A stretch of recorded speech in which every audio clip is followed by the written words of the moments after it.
Magandang buhay mga kamanlalakbay. Nandito po tayo sa isa sa mga heritage churches ng Archdiocese of Calooc, ang Our Lady of the Assumption Parish dito sa bayan ng Tanawan sa Leyte.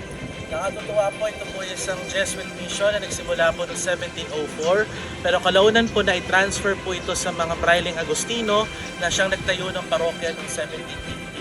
Ito po ay isa sa mga strategic po ng mga simbahan dito po sa Leyte sapagkat ang Tanawan po ay isa pong watchtower area para po sa mga pirates po noong panahon ng mga Kastila, at ito po yung simbahan na masasabi po natin stood the test of time kasi ito po ay nagkaroon po ng mga tidal waves, pero ito po ay patuloy po na nakatayo at patuloy po na nagiging simbolo ng pananampalataya at tibay ng pananalig ng mga tao sa Diyos dito sa probinsya ng Leyte.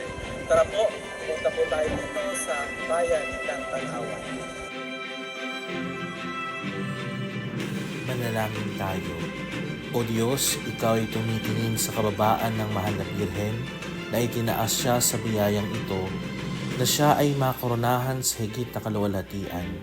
Ipagkaloob mo sa pamamagitan ng kanyang mga panalangin, kami ay mailigtas sa pamamagitan ng misteryo ng iyong pagtubos. Inihiling namin ito sa ngalan ni Kristo na aming Panginoon. Amen.